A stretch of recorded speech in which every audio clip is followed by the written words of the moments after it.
আমাদের এই যে গাড়িটা, এই গাড়িটা যাবে হলো রুবেল ভাই, এই গাড়িটা কোথায় যাবে?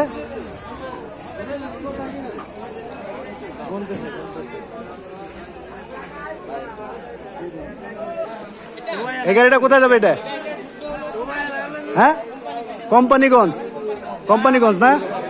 ঠিক আছে, আমাদের এই গাড়িটা, এই যে মালগুলো লোড হচ্ছে, এটা আমরা পাঠাচ্ছি এখান থেকে কোম্পানিগঞ্জ। কোম্পানিগঞ্জের উদ্দেশ্যে আমাদের এই গাড়ি ছেড়ে দেবো। আমাদের স্বেচ্ছাসেবক সহ আরো যারা আছে, এলাকা থেকে যারা আসছে আমাদের তাদের সহযোগিতা করার জন্য, তারা সহকারে আমরা এই গাড়িটা পাঠাচ্ছি কোম্পানিগঞ্জে। কোম্পানিগঞ্জের অবস্থা খুব বেশি খারাপ। আমরা এখানে আসার পরে আসলে প্রত্যেকটা এলাকায় আমরা কথা বলছি, আগে আমরা প্রত্যেকটা এলাকায় কথা বলছি, আমাদের পরিচিত যারা আছে তাদের সাথে আমরা কথা বলছি, আমরা জানার চেষ্টা করছি আর কি কোন এলাকায় সমস্যা বেশি।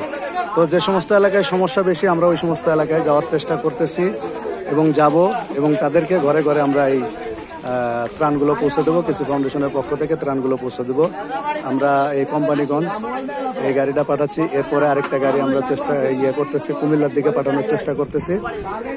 আসলে সত্য কথা বলতে এই এলাকায় গাড়ির খুব সংকট, গাড়ি পাওয়া যাচ্ছে না। অনেক মানে অধিক ভাড়া তো আছেই। এই বিষয়গুলো নিয়ে একটু পরে কথা বলবো, মানে আর অন্য আরেকটা ভিডিওর ভিতরে কথা বলবো।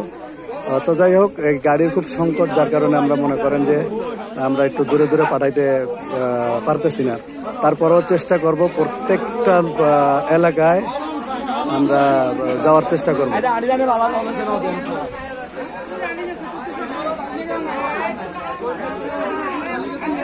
আমাদের এই গাড়িতে 5 শতাধিকের মতো প্যাকেট দিয়ে আমরা পাঠাচ্ছি এটারে কোম্পানিগঞ্জের অবস্থা খুব বেশি খারাপ।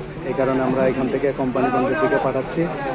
তো আমাদের যারা স্বেচ্ছাসেবক আছে তারা সহকারে ওই এলাকা থেকে অনেক লোক আমাদেরকে সহযোগিতা করার জন্য, আসলে প্রত্যেকটা ভিডিওর ভিতরে একই কথা বলতেছি, এই এলাকায় আমরা আসার পরে এই এলাকার যে লোকজন এরা খুব হেল্পফুল, এরা অনেক সহযোগিতা করতেছে আমাদের।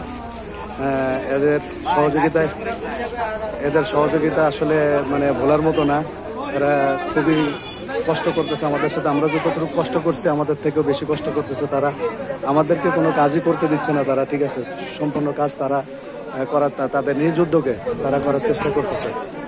তো যাই হোক, সবাই দোয়া করবেন আমাদের জন্য, আমরা যেন সঠিকভাবে যে দায়িত্ব আমাদেরকে দিয়ে পাঠিয়েছে আমাদের প্রাণপ্রিয় ভাই, কৃষি ফাউন্ডেশনের সম্মানিত চেয়ারম্যান আলহাজ মোহাম্মদ কচুর চৌধুরী ভাই, সেই দায়িত্ব আমরা যেন সঠিকভাবে পালন করতে পারি, সেজন্য সবাই আমাদের জন্য দোয়া করবেন।